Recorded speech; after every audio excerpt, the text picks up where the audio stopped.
syukur pada Tuhan, kita sudah masuk bulan Oktober, artinya kurang dari 3 bulan saudara, tahun 2025 akan segera berlalu. Tetapi biarlah jangan cepat-cepat berlalu, setiap saat, setiap hari, kita selalu boleh merasakan betapa berlimpah kasih karunia dan anugerah Tuhan. Saya mengajak kita membuka satu bagian firman Tuhan, satu ayat saja terlebih dahulu, yaitu di dalam Injil Lukas pasal yang kelima, ayat yang ke-32. Lukas pasal yang kelima, ayat yang ke-32.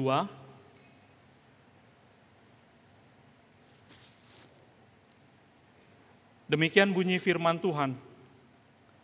Aku datang bukan untuk memanggil orang benar, tetapi orang berdosa, supaya mereka bertobat.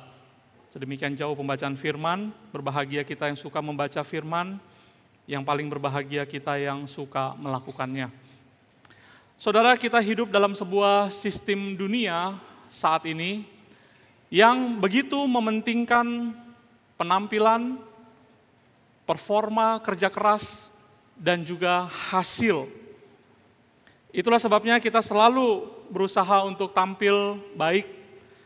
Kita selalu menjaga hubungan yang baik kita dengan semua orang. Kita selalu berusaha bekerja sebaik-baiknya agar membuahkan hasil. Sehingga dengan demikian kita mendapatkan penerimaan dan penghargaan dari orang lain. Semakin baik penampilan kita, semakin baik hubungan baik kita, dan hasil kerja keras kita, maka semakin tinggi penghargaan, penerimaan orang terhadap kita. Sebaliknya saudara, semakin buruk penampilan kita, semakin buruk karakter kita, dan semakin banyak kegagalan-kegagalan yang kita hasilkan dari hasil kerja kita, tentu semakin rendah juga tingkat kepercayaan orang, tingkat penerimaan orang terhadap diri kita. Itulah saudara sistem nilai yang berlaku di dunia yang kita tinggal saat ini. Saudara, seringkali pola yang sama kita bawa dalam hubungan kita dengan Tuhan. Kita sering mengira Tuhan senang dengan penampilan, dengan kelakuan baik, dengan performa, kerja keras kita di dalam melayani Tuhan. Maka akibatnya terbentuk paling tidak ada 2 kelompok orang Kristen. Kelompok yang pertama adalah mereka yang giat melayani Tuhan untuk membuktikan betapa pentingnya keberadaan mereka bagi Tuhan. Nah, ini terjadi di dalam ke-12 murid Tuhan Yesus, bukan? Mereka di dalam beberapa kesempatan bahkan melibatkan orang tua, yaitu bertanya kepada Tuhan Yesus, siapakah di antara kita yang paling penting? Ya, bahkan ibu dari Yakobus pernah berkata kepada Tuhan Yesus, satu saat kalau kamu betul jadi raja, izinkanlah anakku duduk sebelah kananmu. Itu artinya dia paling penting bagi Tuhan.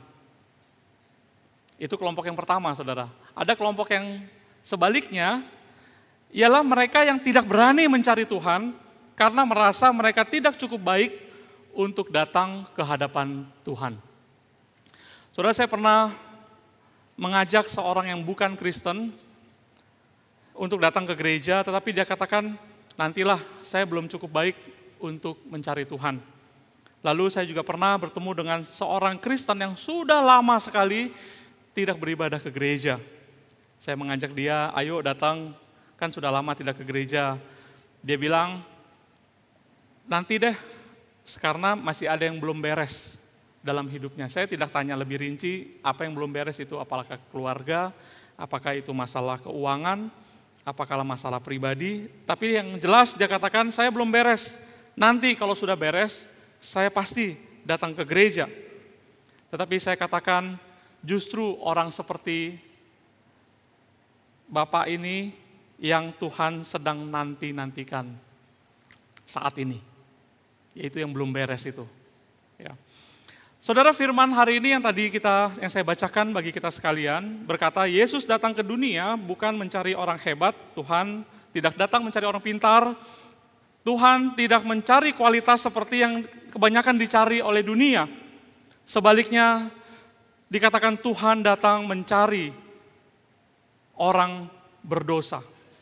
Saudara, sedikit konteks mengenai Lukas pasal yang kelima, itu sebetulnya sedang menceritakan kisah bagaimana Tuhan Yesus memanggil seorang pemungut cukai yang bernama Lewi. Lewi ini di dalam Injil yang lain juga dicatat namanya adalah Matius. Jadi Tuhan Yesus datang kepada Lewi dan berkata, mari ikutlah aku. Lalu dikatakan, maka Lewi meninggalkan segala sesuatunya, yaitu adalah meja tempat dia bekerja. Artinya segala sesuatu, dia bukan hanya meninggalkan meja tempat dia bekerja untuk menarik pajak, tetapi dia juga meninggalkan pekerjaan itu. Dia mengikuti Tuhan Yesus. Ketika dia mengikuti Tuhan Yesus, dia bersuka cita.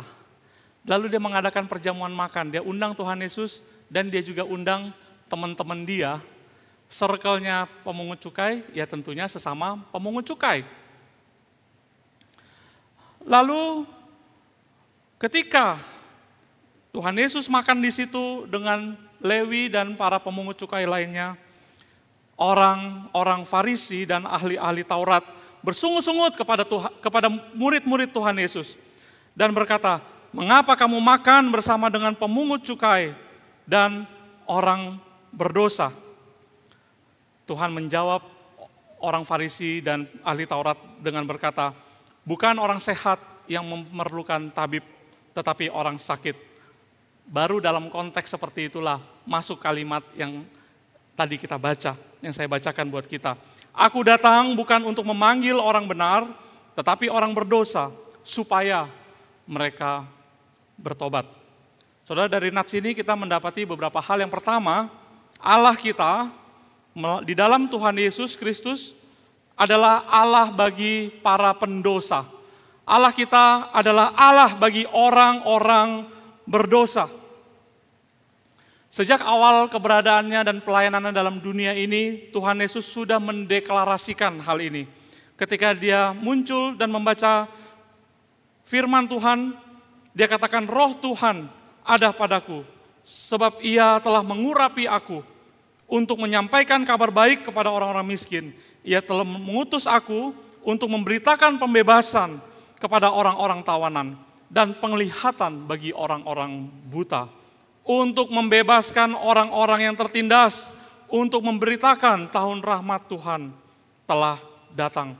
Tuhan Yesus sudah mendeklarasikan di awal perjalanan pelayanannya, dia datang untuk membebaskan manusia berdosa, untuk menyelamatkan mereka. Dia datang sebagai tabib untuk menyembuhkan mereka yang buta. Saudara, inilah Tuhan kita. Dia adalah Tuhan bagi para pendosa. Saudara, Alkitab memberikan contoh terlalu banyak sekali saudara. Bagaimana Tuhan Yesus justru mencari orang-orang yang dipandang berdosa, yang merasa diri hebat. Saya ulangi, Tuhan justru mencari orang-orang yang dipandang berdosa daripada orang-orang yang merasa diri benar. Pada saat Tuhan Yesus memanggil Petrus di Danau Galilea, Petrus bahkan berkata, Tuhan pergilah daripadaku karena aku ini seorang pendosa. Di dalam Lukas pasal yang kelima. Tuhan Yesus ketika memanggil Zakeus di dalam perjalanan khotbahnya, Tuhan Yesus melihat ada seorang yang pendek naik ke atas pohon ara. Tuhan berkata, Zakeus turun. Hari ini aku mau menumpang di rumahmu. Aku mau menginap bermalam di rumahmu. Zakeus senang sekali mengundang Tuhan Yesus untuk menginap di rumahnya. Tetapi orang bersungut-sungut berkata, ia menumpang di rumah orang berdosa. Tuhan Yesus berkata, sebab anak manusia datang untuk mencari dan menyelamatkan yang hilang. Saudara, masih banyak lagi kisah-kisah di mana Tuhan Yesus berinteraksi dengan pendosa-pendosa. Dalam percakapannya dengan perempuan Samaria, Yohanes pasal yang keempat, seorang perempuan sedang mencari air untuk minum. Lalu Tuhan Yesus berbicara dengan dia. ini perempuan yang tidak benar, saudara. Dia punya 5 suami, dan sekarang yang tinggal bersama dengan dia bukan suaminya. Saudara, orang pendosa. Tetapi dia mau berinteraksi dengan orang semacam ini. Ketika Tuhan Yesus suatu kali berkesempatan makan dengan orang Farisi, ada seorang perempuan yang tidak benar juga, seorang pelacur, datang di bawah kaki Tuhan Yesus, memecahkan minyak wangi dan menyeka rambutnya kaki Tuhan Yesus menyeka kaki Tuhan Yesus dengan rambutnya. Saudara, orang-orang mengatakan kalau dia benar nabi, dia pasti tahu perempuan ini enggak benar. Tapi itulah Tuhan Yesus, saudara. Saya kekurangan waktu untuk menceritakan satu persatu. Tuhan Yesus adalah Tuhan bagi orang berdosa. Dia datang ke dalam dunia mencari dan menyelamatkan orang berdosa. Dia mau makan bersama-sama dengan orang berdosa. Dia mau tinggal bermalam di rumah orang berdosa. Supaya apa, saudara? Supaya orang-orang berdosa ini bertobat. Supaya mereka berubah. Supaya mereka dipulihkan. Supaya mereka meninggalkan kehidupannya yang lama dan mengikuti Tuhan Yesus. Mereka menjadi murid Kristus dan mengalami proses perubahan hidup. Dari kenyataan ini kita mendapati 2 implikasi. Yang pertama adalah kalau dia adalah Tuhan bagi para pendosa, maka kita tidak perlu lagi menutupi diri kita dengan kesalehan yang palsu. Yaitu saudara, dengan melakukan semua kebaikan-kebaikan termasuk aktivitas-aktivitas rohani untuk menunjukkan kepada Tuhan betapa benarnya hidup kita dan berharap Tuhan berkenan terhadap semua hasil pekerjaan kita untuk melakukan segala kebaikan itu. Seperti orang Farisi dan pemungut cukai datang ke bait Allah. Orang Farisi dengan gagah dia melihat ke langit-langit dan berkata, Tuhan, aku orang benar, aku melakukan semua aktivitas rohani, saya memberikan perpuluhan.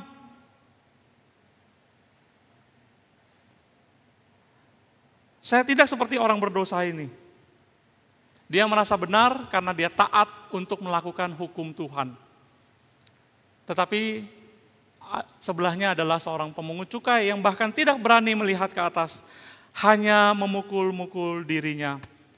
Dan berkata, ya Tuhan, kasihanilah aku, karena aku orang berdosa. Saudara, dikatakan Tuhan Yesus berkata kepada murid-muridnya, pemungut cukai ini pulang ke rumah sebagai orang yang diperkenankan Tuhan, sebagai orang yang berkenan, dibenarkan Tuhan.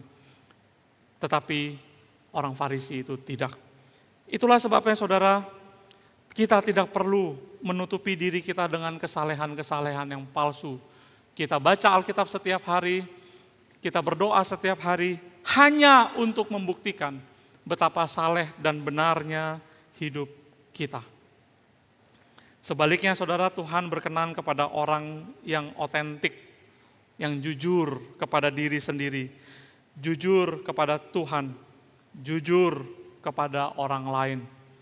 Tuhan berkenan kepada orang yang seperti ini.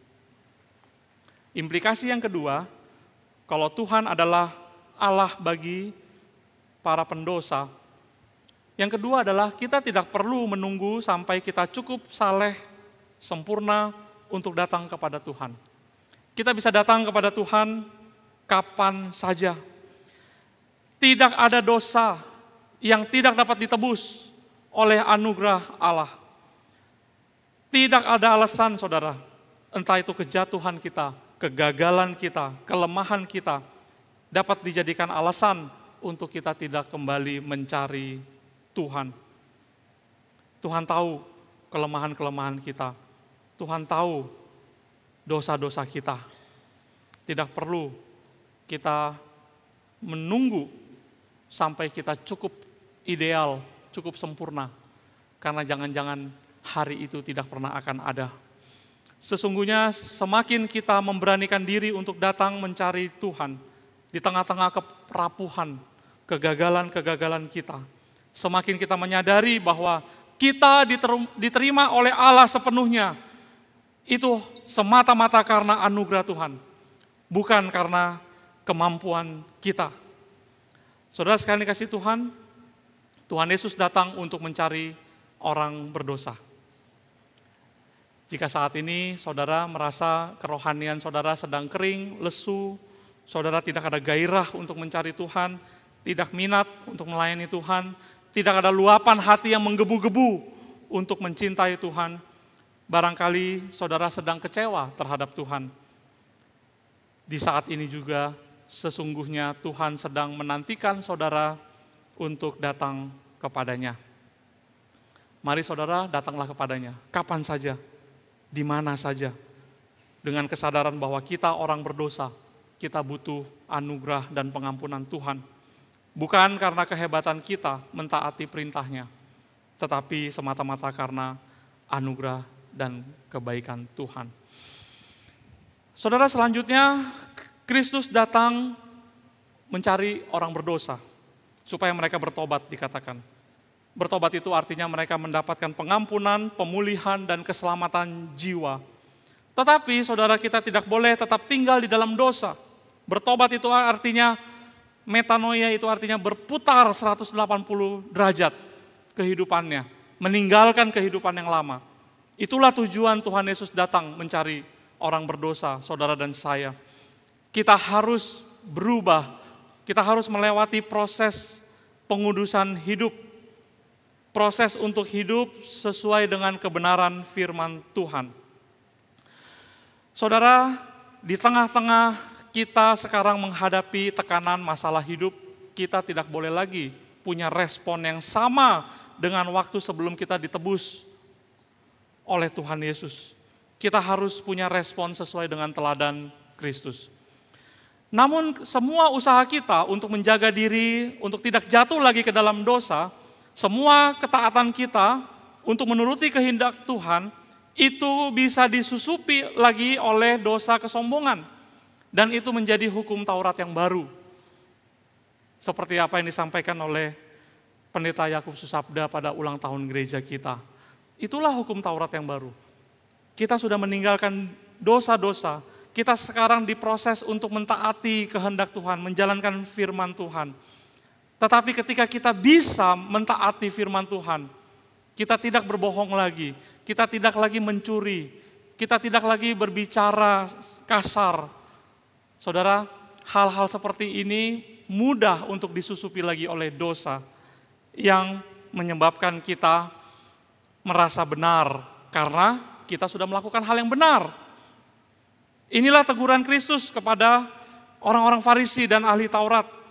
Dikatakan mereka seperti kuburan yang tampak indah di luar, tetapi di dalamnya isinya adalah tulang belulang dan segala jenis kotoran.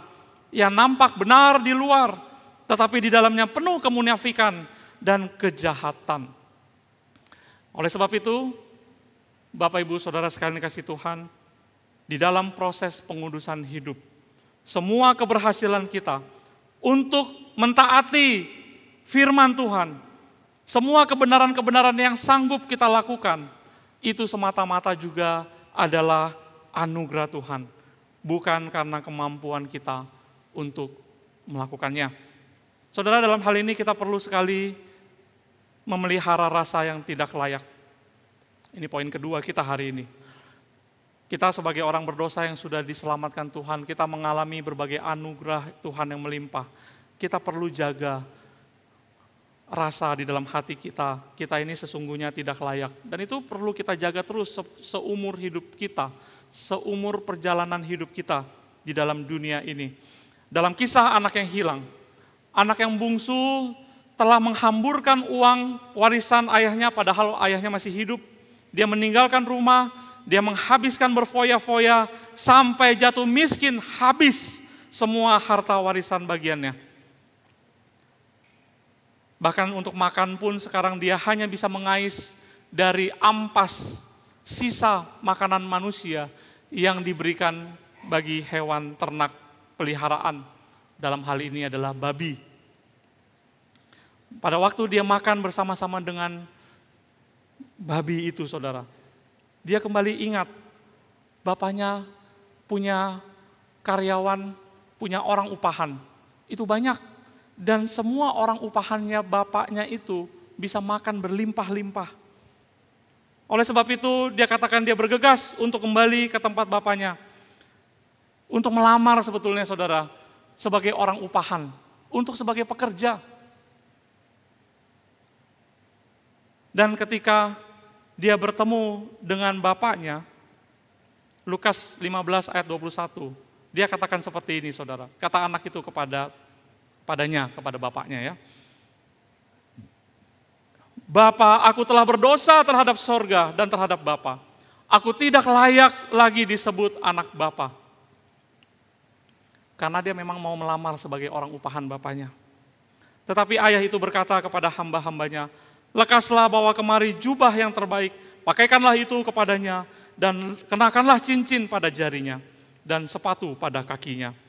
Dan ambillah anak lembu tambun itu, sembelih dia, marilah kita makan dan bersuka cita, sebab anakku ini telah mati dan hidup kembali, ia telah hilang dan didapat kembali. Mulailah mereka bersukaria. Saudara perhatikan, sukacita di tengah-tengah keluarga itu dimulai dari satu kalimat yang berkata, aku tidak layak untuk kembali disebut sebagai anak Bapa. Saya tidak layak, izinkan saya menjadi orang upahan, bekerja di tempat ini. Saudara, rasa tidak layak ini yang menjadi dasar fondasi pemulihan yang terjadi bagi anak yang hilang. Yesus datang untuk mencari kita orang berdosa, maka marilah kita terus pelihara rasa tidak layak itu, saudara. Saudara, bedakan rasa tidak layak dengan rasa bersalah. Rasa bersalah adalah perasaan dalam diri kita yang muncul karena kita melakukan perbuatan yang salah. Itu rasa bersalah. Di hadapan Tuhan itu dosa, rasa bersalah. Tetapi ketika kita percaya Tuhan adalah Tuhan dan Juru Selamat, Tuhan mengampuni kita, menebus kita, menyucikan kita dengan darahnya. Rasa bersalah kita karena perbuatan dosa kita, sudah Tuhan ganti dengan rasa sukacita dan damai sejahtera.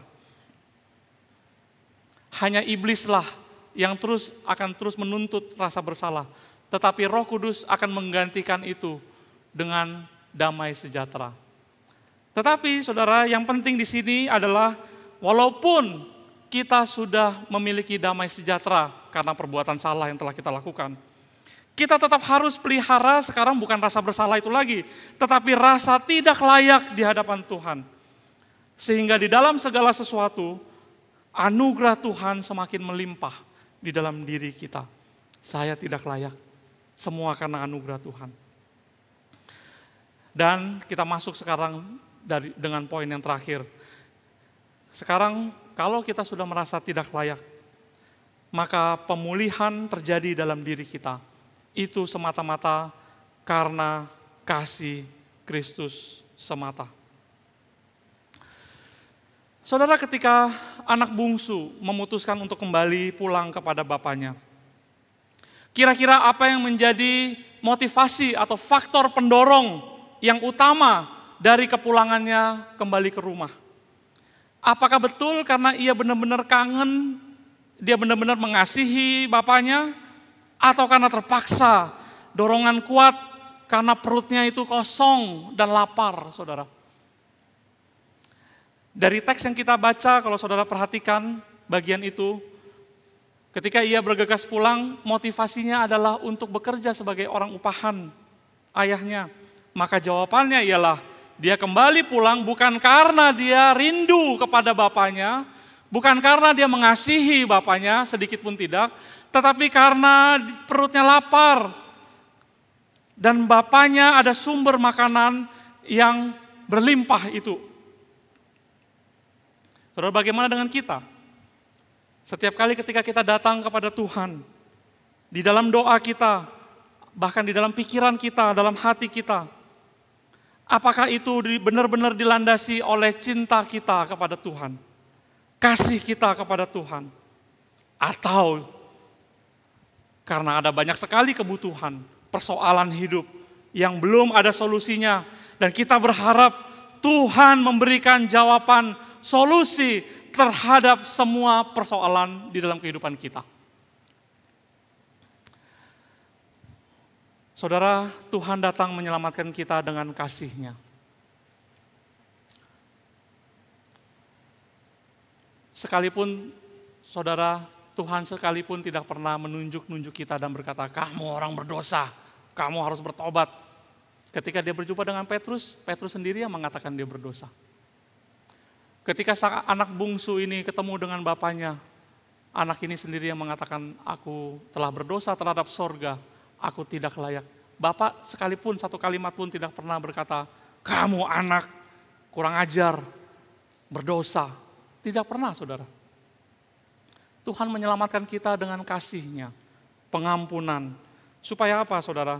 Supaya kita yang sudah mati rohani kita, mati rasa cinta kita kepada Tuhan, itu dapat hidup kembali. Kita boleh kembali mengenal apa itu yang namanya mencoba mengasihi Tuhan dengan sepenuh hati, melalui kasih Kristus.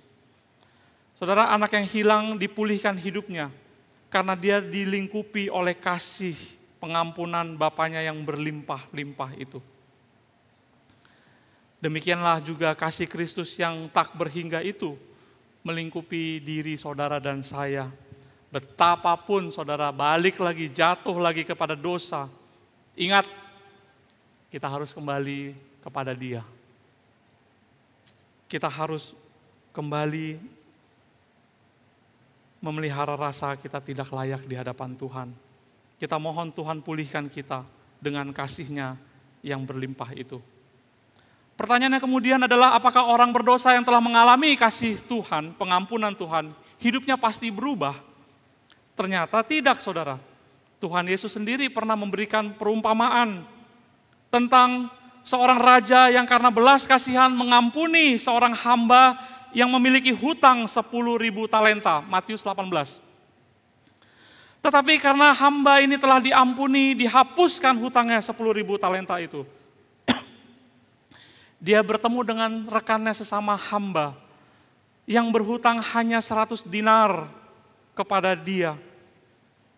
Dan dia segera menangkap dan mencekik hamba itu, dikatakan, untuk bayar hutangnya yang 100 dinar. Saudara, 1 talenta itu 6.000 dinar, saudara. Orang ini hanya hutang 100 dinar. Padahal hutang dia 10.000 talenta itu sudah diampuni, dibebaskan oleh raja. Tapi orang ini yang sudah mengalami belas kasihan dari sang raja, dia mencekik temannya yang hanya berhutang 100 dinar. Dia katakan, bayar hutangmu. Hamba itu bahkan sujud memohon-mohon, berlutut memohon belas kasihan, sabar, kasih waktu tempo, saya akan lunasi hutang ini. Tetapi orang yang sudah menerima pengampunan hutang ini menolak untuk mengampuni dan menyerahkan hamba ini untuk dipenjarakan.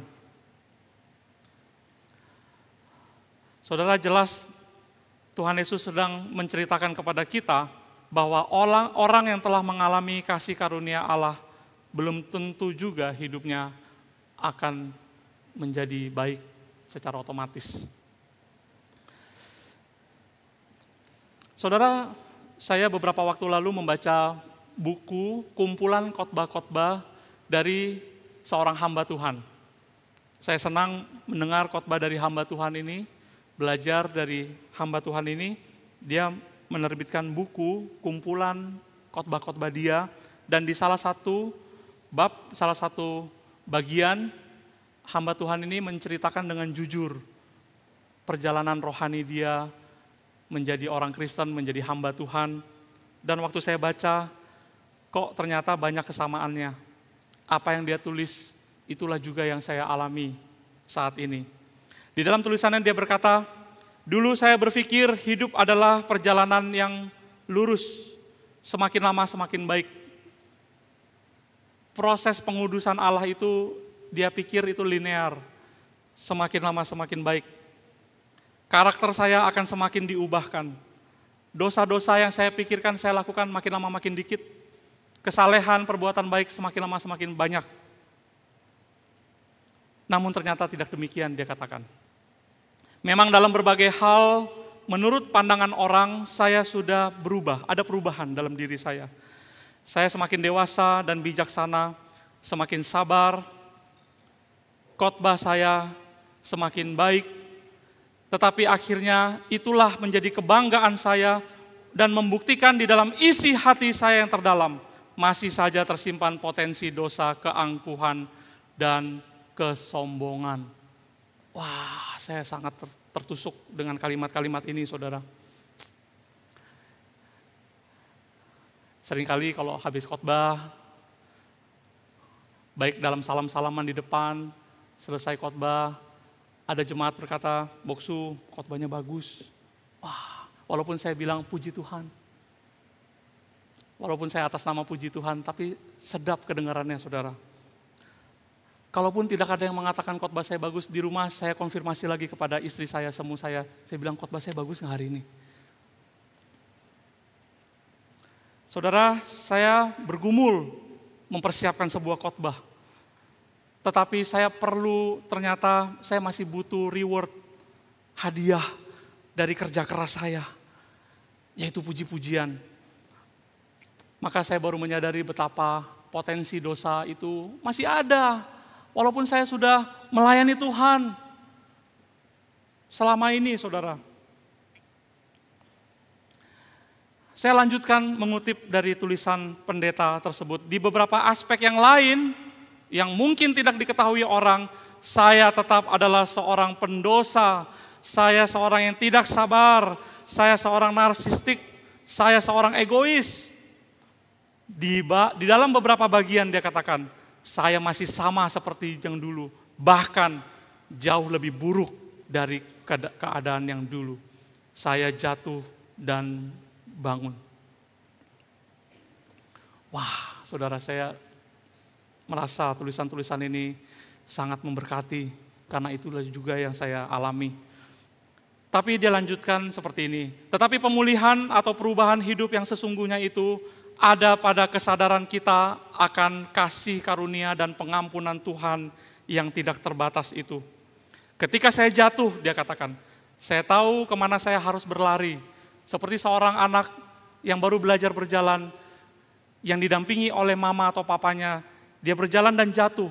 Dia buru-buru akan bangkit kembali dan lari ke tempat di mana dia berasal, yaitu pangkuan dekapan ayah atau ibunya. Tetapi ketika saya berhasil untuk mentaati kehendak Tuhan, saya berhasil melakukan perbuatan-perbuatan sesuai dengan firman Tuhan, saya harus tetap sadar, itu pun semata-mata belas kasihan dan kasih anugerah Tuhan atas diri saya. Sedikit pun tidak ada andil saya di dalamnya.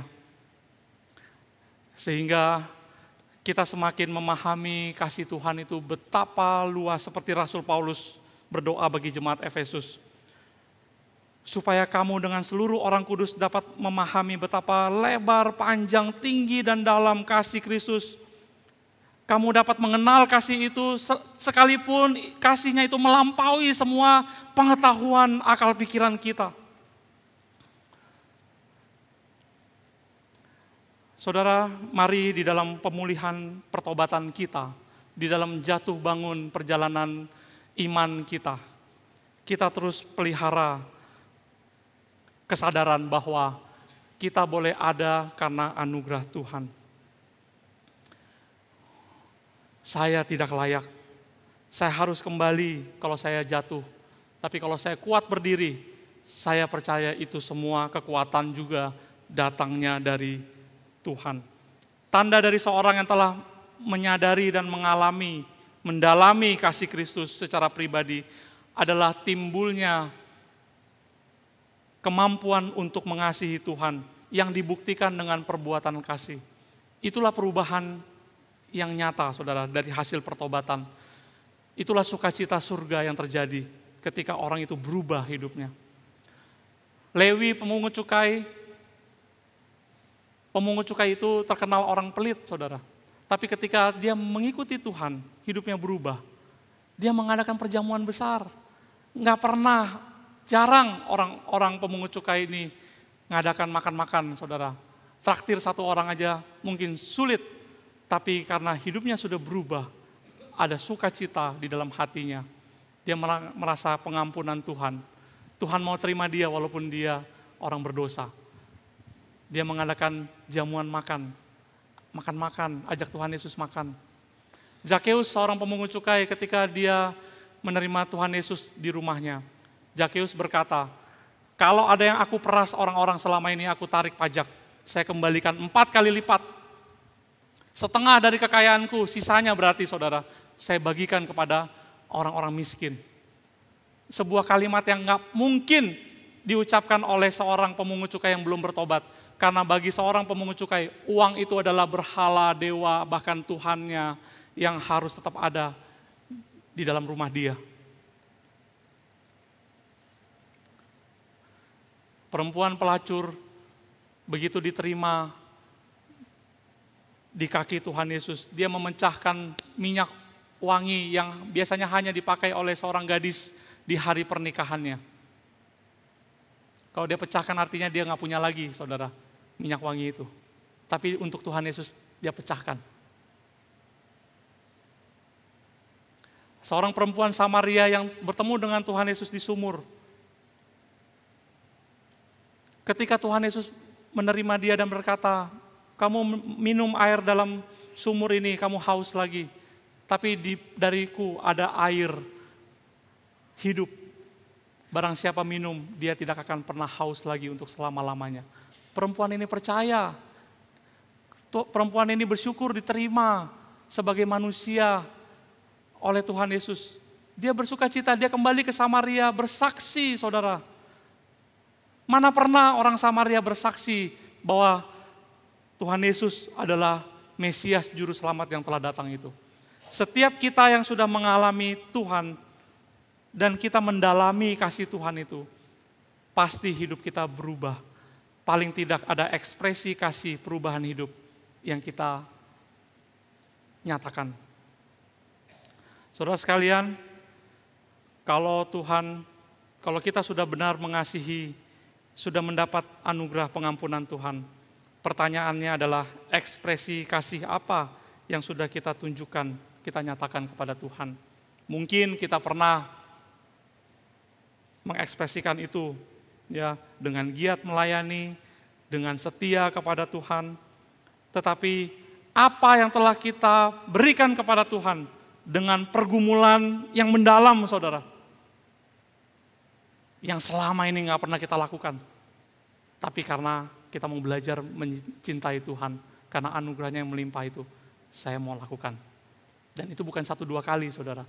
Sepanjang hidup kita, kita harus terus memelihara keadaan yang seperti ini. Apa yang belum pernah aku lakukan? Karena kasih Tuhan yang melimpah, saya bersedia melakukannya untuk Tuhan. Kiranya Tuhan menolong kita, hidup kita boleh semakin berkenan di hadapan Tuhan. Amin. Kita berdoa. Tuhan, terima kasih untuk firman-Mu yang telah mengingatkan kami bahwa Engkau adalah Tuhan bagi orang-orang yang berdosa. Sebagaimana kami orang berdosa ya Tuhan, walaupun kami telah menerima Engkau sebagai Tuhan dan Juru Selamat, kami telah mengalami pengampunan dari Tuhan. Perjalanan hidup kami masih jatuh bangun di dalam dosa-dosa kedagingan kami. Tuhan beranugerahlah kepada kami. Kami boleh terus menjaga rasa tidak layak di hadapan-Mu ya Tuhan. Kami boleh terus merasa anugerah-Mu terlalu berlimpah dan tidak seharusnya lagi kami terus hidup di dalam dosa-dosa, pelanggaran-pelanggaran kami. Kami mau ya Tuhan diproses untuk hidup boleh semakin berkenan kepadamu. Tetapi ketika kami juga sanggup melakukan hal-hal yang benar, ingatkan kami juga ya Tuhan, kekuatan untuk melakukan yang benar, itu juga karena belas kasihan Tuhan semata. Materaikanlah firman-Mu di dalam hati kami. Kami rindu ya Tuhan, di dalam proses hidup kami boleh semakin berkenan di hadapan-Mu. Hidup kami boleh semakin memuliakan nama Tuhan. Terpuji nama-Mu di dalam nama Tuhan Yesus. Kami berdoa. Amin.